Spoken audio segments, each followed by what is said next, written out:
Demain, c'est aujourd'hui. Bienvenue à Demain, c'est aujourd'hui, des rencontres présentées par Force Jeunesse. Je suis Simon Tellès, président de l'organisation. À Force Jeunesse, on est des bénévoles, on est non partisans, on est des jeunes qui sont engagés et qui veulent s'assurer que notre génération fasse partie des décisions. Parce que si on veut décider à quoi va ressembler demain, il faut agir dès aujourd'hui.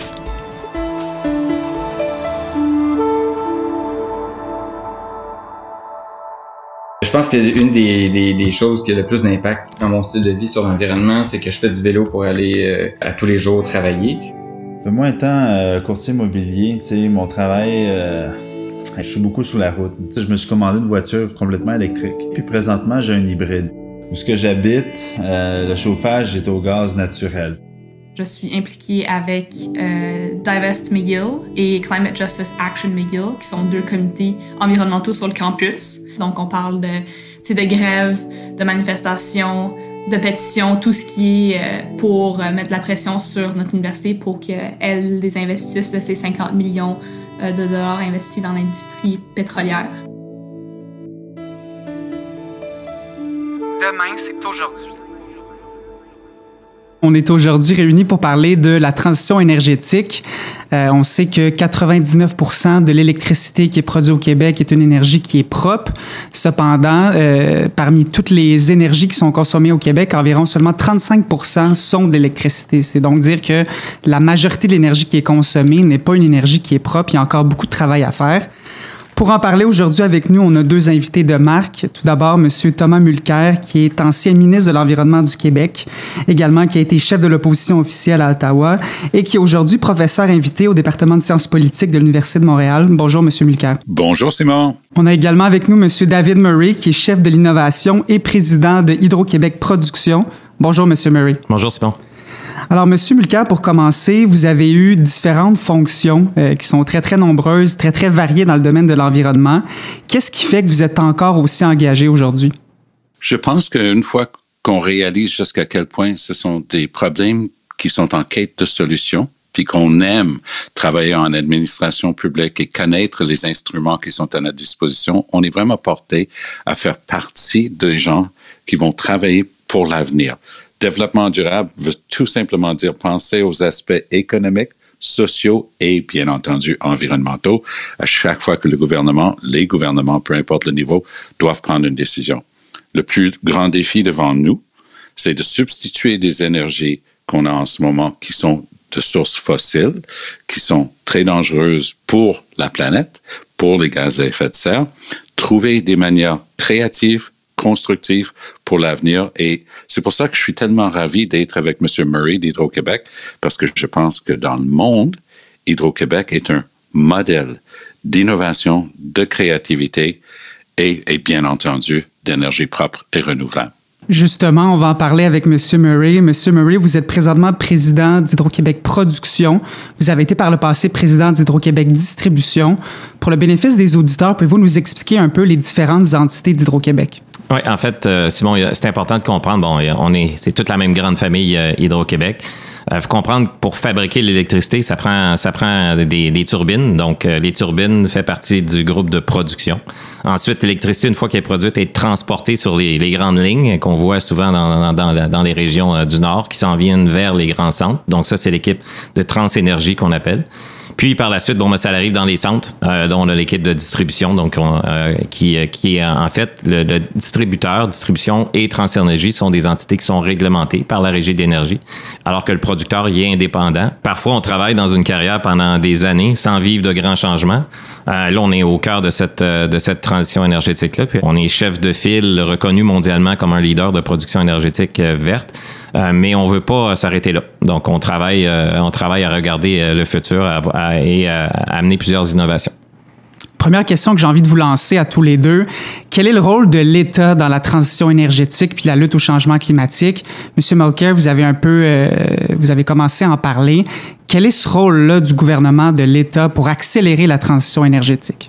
La gouvernance environnementale a changé beaucoup depuis 50 ans. Il y a 50 ans, le Canada a connu son premier ministère de l'Environnement au fédéral. Peu de temps après, le Québec a emboîté le pas. Même chose des États-Unis, Environmental Protection Administration, 50 ans.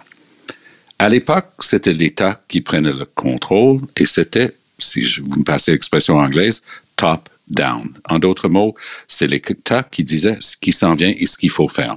Ça n'a pas marché aussi bien que ça aurait pu. Aujourd'hui, cette gouvernance est plutôt bottom-up, c'est-à-dire les gens à la base, les organismes non gouvernementaux, les municipalités, dans la loi québécoise de développement durable, on dit qu'il faut aller vers le niveau de gouvernement plus proche de l'action à accomplir. Donc, une ville comme Hudson, par exemple, a joué un rôle pour interdire les pesticides. Et il en va de la même manière pour les provinces qui partagent la responsabilité en environnement avec le fédéral. Et bien entendu, à l'international, accord de Kyoto, plus tard, accord de Paris, et ainsi de suite. Donc, cette gouvernance-là doit changer. Donc, il faut impliquer tous les acteurs. Les gens sont en train d'amener des changements dans leur propre vie. Parfois, l'État peut jouer un rôle, par exemple, pour donner un incitatif pour faire l'électrification du transport, amener les gens avec une subvention d'aller vers des voitures électriques est un bon exemple. Le REM autour de Montréal, déplacer énormément de voitures qui brûlent de l'essence avec des voitures électriques et avec un réseau électrique de train autour de la ville.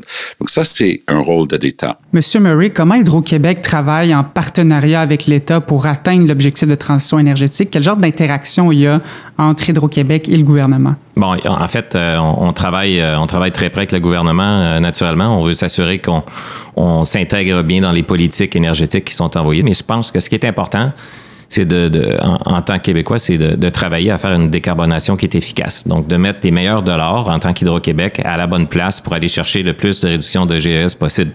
Parce que, bon, il y a plusieurs endroits. Tantôt, vous mentionnez que seulement 35 % est électrifié. Il y a beaucoup d'endroits à travailler, mais il faut mettre les dollars à la bonne place. Puis c'est ce qu'Hydro-Québec, on essaie de faire. Et comment le secteur énergétique, justement, peut concrétiser ces ambitions-là? Comment il peut nous aider à atteindre les objectifs gouvernementaux puis mettre l'épaule à la roue dans cet effort-là collectif de lutte au changement climatique? Monsieur Mulcair? Moi, je crois qu'il y a encore une fois une occasion unique en ce moment. La seule place vraiment au monde où on est équipé avec l'hydrogène, il y a des stations de remplissage d'hydrogène, c'est en Californie. L'hydrogène, comme beaucoup d'autres sources d'énergie, connaît différentes essences, des qualités en ce qui concerne leur propreté environnementale.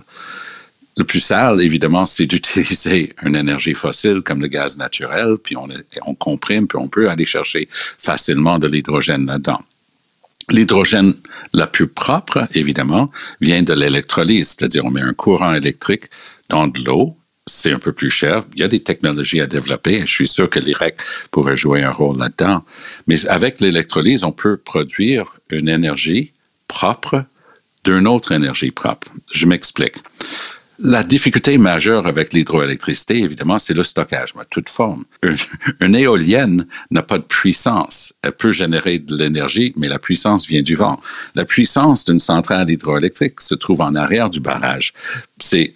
La puissance, c'est l'eau retenue. Mais très souvent, on a des surplus qui sont ni vendus ni consommés. Et les turbines tournent. Même chose avec les éoliennes.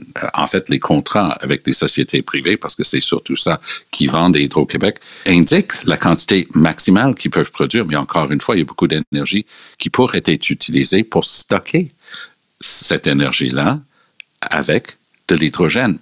Pour moi, c'est pas soutenable, c'est pas pérenne, c'est pas durable, notre système de vouloir créer à terme des dizaines de millions d'énormes batteries par année. Il y a des nouvelles technologies qui s'en viennent, puis le Québec en possède aussi.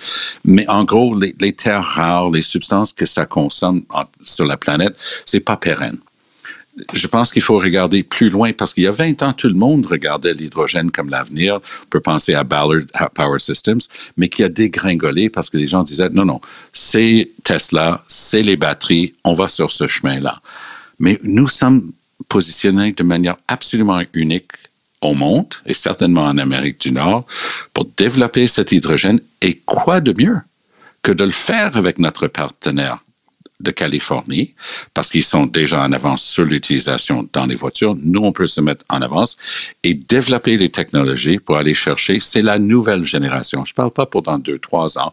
On va être avec des batteries pour quelques années à venir. Mais plus long terme, c'est évident qu'une voiture qui roule en créant son électricité avec de l'hydrogène et qui roule, et la seule chose qui sort, c'est de l'eau, et la seule chose qui est rentrée dedans, c'est une énergie aussi propre que l'hydrogène de source propre. Mais je pense que c'est win-win pour Hydro-Québec, pour le Québec et pour l'avenir de la planète. Vous soulevez une question intéressante, M. Mulcair, puis je la relance évidemment à M. Murray. Quelle est la place des autres sources d'énergie, que ce soit l'éolien, les batteries, les panneaux solaires? Comment vous voyez ça chez Hydro-Québec? Comment vous travaillez avec ces autres formes d'énergie-là? En fait, toutes les sources d'énergie aujourd'hui je pense, ont un rôle à jouer. Les énergies vertes ont un rôle à jouer dans la transition énergétique. Et un point important, parce qu'on va parler beaucoup de production d'énergie verte pour électrifier puis décarboner. Mais il ne faut pas oublier un point important. La meilleure façon de décarboner, c'est de réduire notre consommation. Donc, ça, c'est vrai. Donc, de travailler en arrière, dans les maisons, en arrière des compteurs, quelque chose d'important. Exemple, on a lancé une filiale chez Hydro-Québec qui s'appelle ILO, par exemple, HILO, qui se permet de vouloir entrer avec des technologies de domotique. Puis, on a 9 phases qu'on est en train de déployer. On a la première phase qui a été déployée. Mais à travers ces phases-là, ça va évoluer. Puis on a fait construire 2 maisons à Shawinigan. On a une maison témoin et on a une maison qu'on a dit à nos scientifiques, amusez-vous. Fait que, ils ont mis à l'intérieur toutes sortes de technologies. Si vous arrivez dans la cour, vous allez avoir des panneaux solaires. Vous allez avoir des panneaux solaires sur le toit. Vous allez avoir dans la maison une batterie qui va être au sous-sol, qui va être comme ce qu'on appelle en anglais un power pack, qu'on a installé, qui est branché à la maison. On a mis des thermostats intelligents. On a mis une tablette que vous pouvez vous asseoir dans le salon et vous pouvez prendre le contrôle de la télévision puis avoir votre petit réseau. Et on a développé, peu de gens le savent, mais Hydro-Québec, on a un moteur électrique qu'on a développé. On est en partenariat avec une entreprise américaine parce qu'on voulait la distribuer, qui s'appelle Dana, l'association Dana TM4. On a pris une voiture qu'on a modifiée, on a mis notre moteur électrique dedans, puis on est capable d'échanger l'électricité entre la voiture et la maison. Puis ça, c'est quelque chose qui existe au moment où on se parle. La consommation efficace, c'est quelque chose qu'on veut se lancer. Puis les autres sources d'énergie, ben vous savez qu'on a lancé notre parc solaire, fait qu'on y croit. On a de l'éolien on a 4000 mégawatts d'éolien au Québec qu'on sert, qui vient contribuer aussi à la demande. L'hydrogène, on a fait une annonce dernièrement là, d'un électrolyseur de 88 mégawatts pour la production d'hydrogène. C'est clair, je suis tout à fait d'accord avec M. Mulcair. L'hydrogène va avoir un rôle important à jouer. Mais ça prend faut que ça soit prêt en termes de technologie. Ça s'en vient, mais c'est encore coûteux. On peut la produire, mais en arrière, ça prend un écosystème. Donc là, c'est de créer l'écosystème. Donc, qu'est-ce qui vient en premier, la production ou l'écosystème? Donc là, on est là aujourd'hui. Fait c'est une nouvelle technologie. Puis on est fiers d'avoir investi aujourd'hui dans un des plus gros électrolyseurs là, qui existent sur la planète. Donc, selon vous, c'est vraiment chacun de ces secteurs-là a un rôle à jouer dans la transition énergétique. Et où se retrouvent les comportements individuels des consommateurs dans tout ça? M. Mulcair, vous l'avez soulevé. Comment tout ça doit s'arrimer avec les efforts qui sont faits, le développement de nouvelles technologies?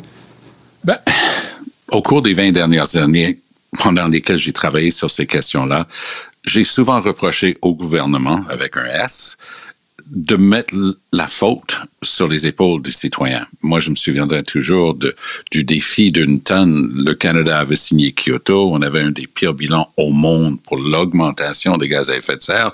Et hop, on découvre qu'il manquait grosso modo 30 millions de tonnes et il y avait 30 millions de Canadiens. Donc, on a inventé un truc où c'était à chacun de réduire d'1 tonne CGES dans une année. La mathématique était bonne, mais le programme ne voulait strictement rien dire. Donc, je pense qu'il faut se rendre compte que le public est en train de changer. Il ne demande pas mieux que d'avoir des indicateurs, des guidés dans ses choix. Si on regarde des choses qui peuvent paraître très loin, mais la consommation de viande, si je regarde mes étudiants à l'université, mes étudiantes, la consommation de viande devient chose du passé parce que eux, ils le voient, en termes éthiques et deviennent de plus en plus végétaliens, par exemple, mais aussi ils regardent ça en termes de production des gaz à effet de serre. Je vous avoue qu'il y a beaucoup de gens qui, il y a 20 ans, si on leur avait dit que les bovins sont une source très importante de gaz à effet de serre sur la planète, il n'y a pas beaucoup de monde qui aurait suivi la conversation. Aujourd'hui, tout le monde comprend. Et d'ailleurs, justement, les gens qui sont les producteurs et ainsi de suite essaient, en changeant la diète, de changer la quantité de méthane qui est émise. Donc, on se rend compte que la demande du public informe les choix des gouvernements et justement les compagnies qui veulent que les consommateurs soient de leur bord. C'est pas du greenwashing, c'est de se rendre compte qu'il y a un changement qui doit s'opérer et le public est pleinement à bord de ce train électrique propre. Le public veut ce changement-là et c'est au gouvernement justement de réagir.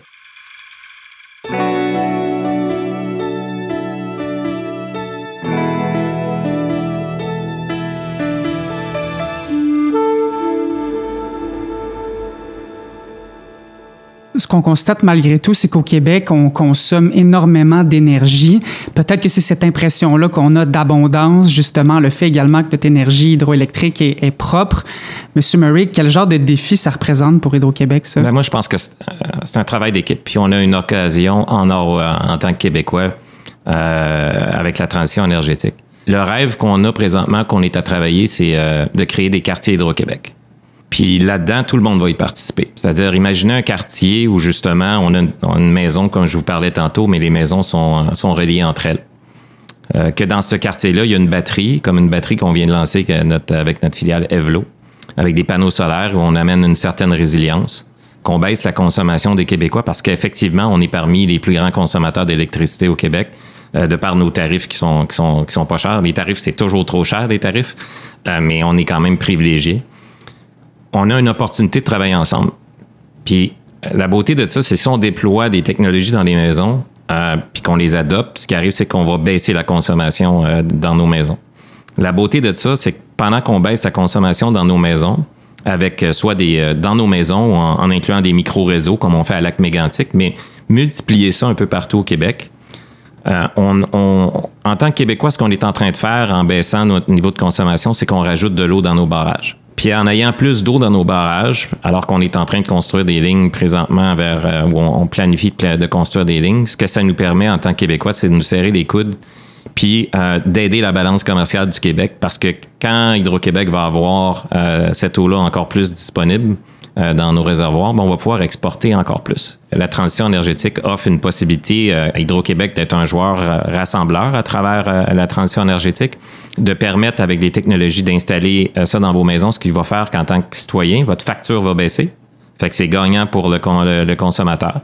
C'est gagnant pour l'environnement parce que si on baisse notre consommation, ben ça peut repousser certains investissements de lignes de transport, des lignes de distribution, que c'est toujours sensible. Hydro-Québec, c'est sensible à chaque fois qu'on veut passer des lignes, c'est sûr qu'on dérange, mais en même temps, les Québécois veulent avoir le Wi-Fi qui fonctionne. Fait qu'à un moment donné, ça prend quelque chose en arrière. Fait que c'est gagnant pour l'environnement.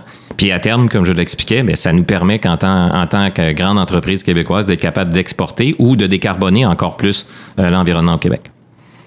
Le Québec a justement l'ambition d'être la batterie du Nord-Est. On l'entend souvent. C'est quoi ce projet-là, M. Murray?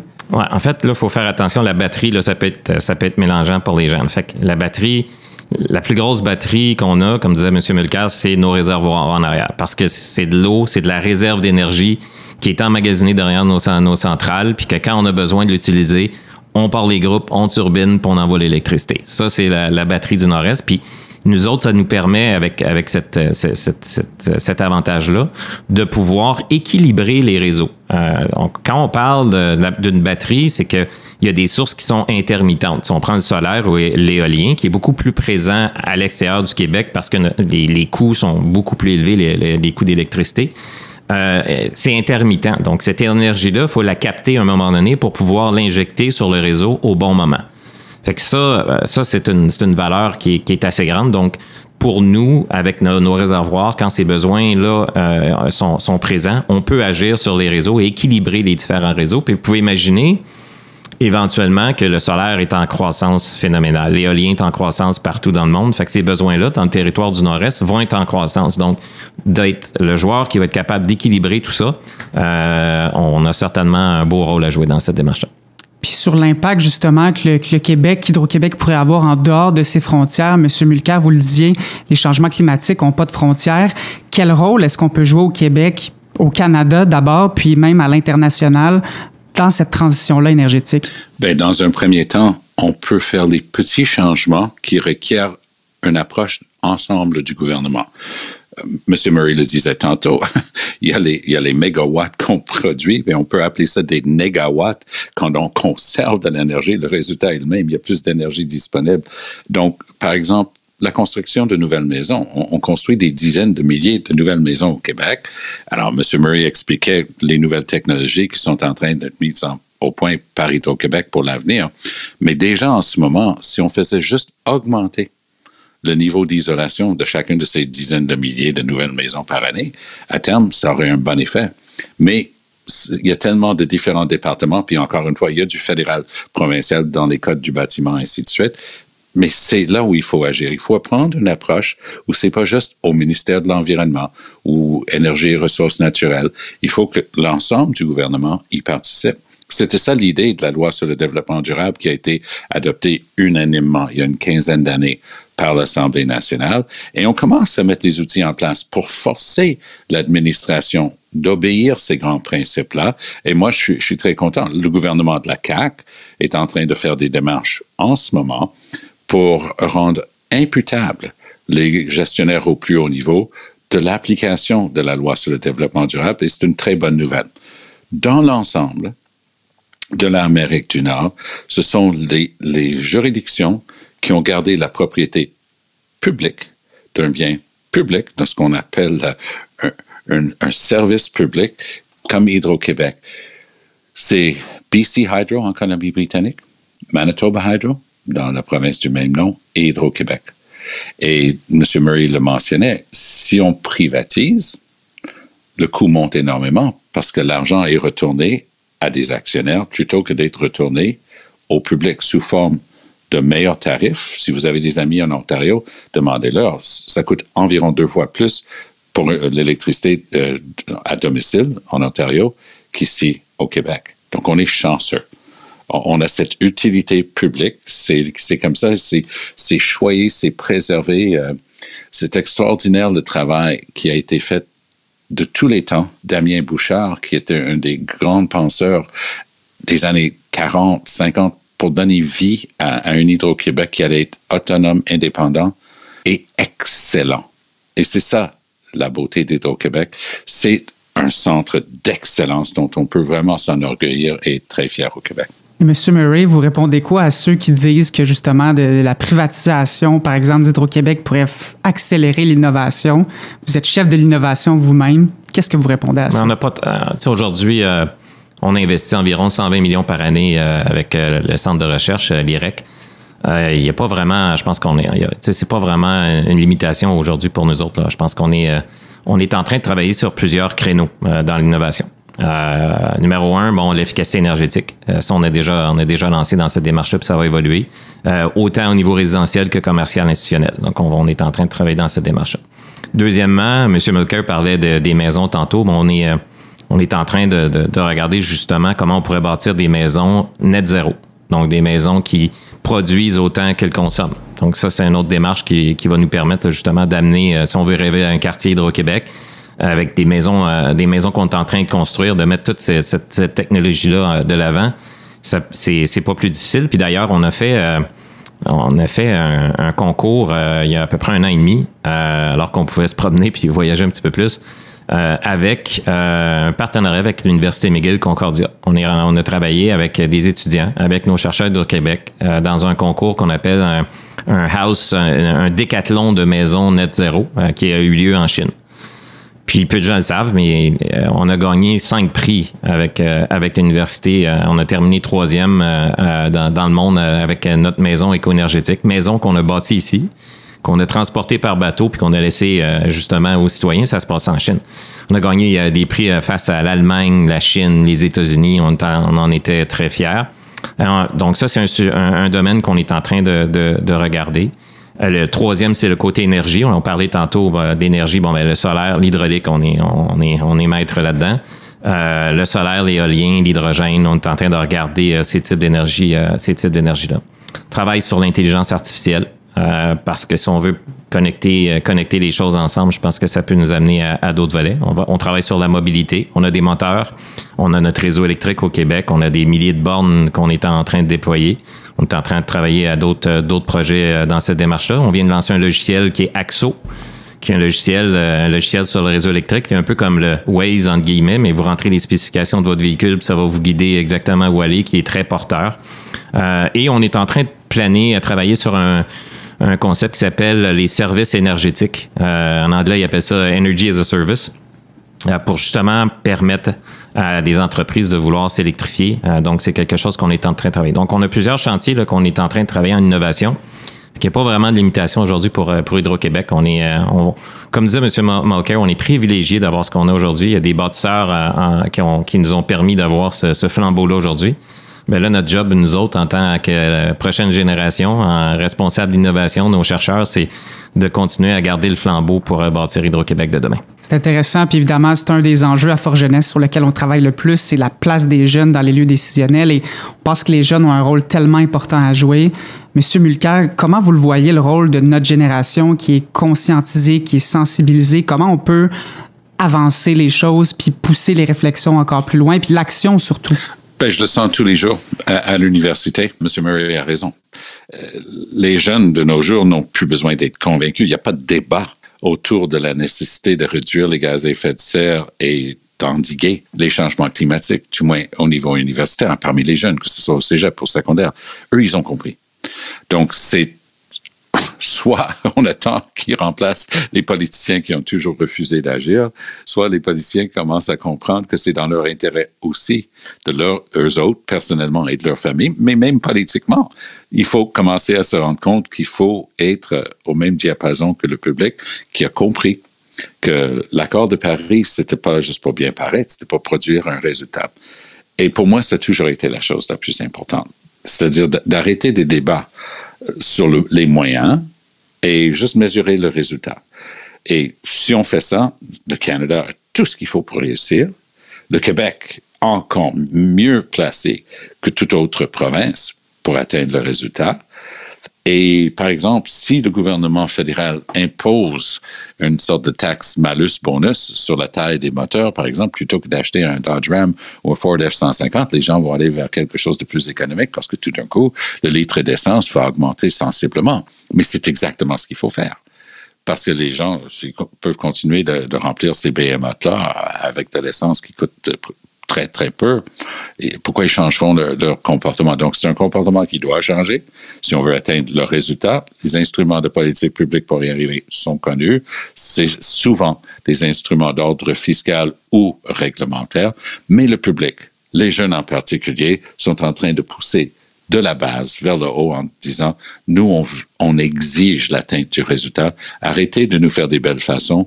On veut atteindre le résultat qui va nous permettre à nous et aux générations futures de continuer de vivre bien ici au Québec et ailleurs sur la planète.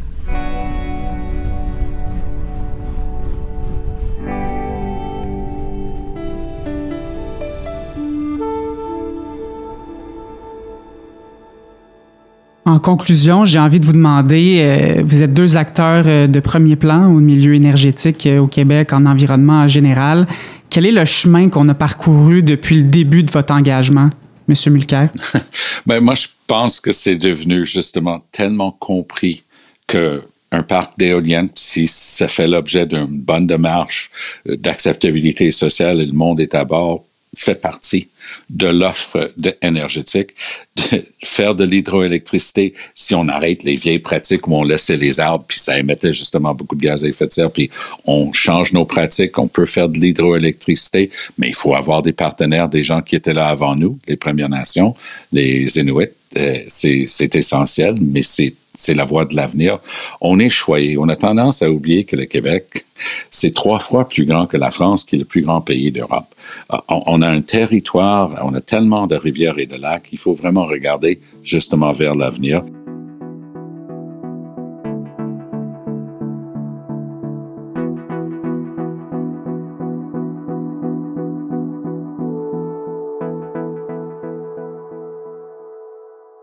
Monsieur Murray, quel chemin on a parcouru, puis surtout, où est-ce qu'on s'en va pour la suite?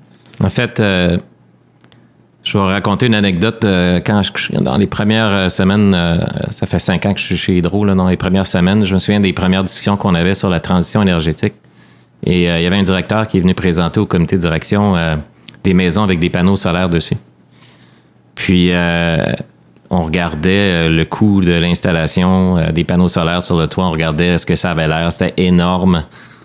Puis, on avait discarté la présentation assez rapidement au début pour revenir quelques mois après avoir fait quelques analyses, à voir que quand on regarde au-dessus de notre frontière du Québec ou du Canada, de voir comment l'évolution est vraiment en transition, c'est assez rapide. Là. Si vous voyagez, vous en allez à Boston, vous en allez à New York, vous allez en Europe, vous voyagez en Angleterre, partout, vous allez voir que c'est partout. Donc, on a vraiment mis ça en 5e vitesse pour nous propulser. Donc, on continue à intégrer des éoliens, les autres sources d'énergie. On a bâti nos premiers parcs solaires. On est un exemple mondial aujourd'hui. J'étais dans une rencontre avec des gens d'Europe hier, et puis ils commencent à dire « Ah oui, mais on sait bien que vous autres, vous êtes au Québec. » Et à chaque fois, là, ça fait 5 ans que j'entends ça, là, mais quand on marche sur la rue puis on n'est pas à l'intérieur d'Hydro-Québec, on voit pas ça. On peut être fier de ça. Fait que je pense que c'est très prometteur pour nous chez Hydro-Québec puis la transition énergétique.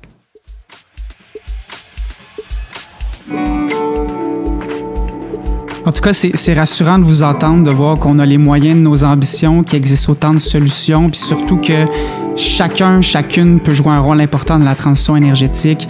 Merci infiniment à vous deux d'avoir été là, puis on continue vers cette transition qui est tant importante. Salut, bye-bye. Merci à vous deux. Nos invités étaient Thomas Mulcair, ancien ministre de l'Environnement du Québec et chef de l'opposition officielle à Ottawa, maintenant professeur invité au département de sciences politiques à l'Université de Montréal, ainsi que David Murray, chef de l'innovation et président de Hydro-Québec Production. Animation, Simon Tellez. Conception sonore, Francis Thibault. Réalisation, Geneviève Tremblay. Production, Coyote Audio.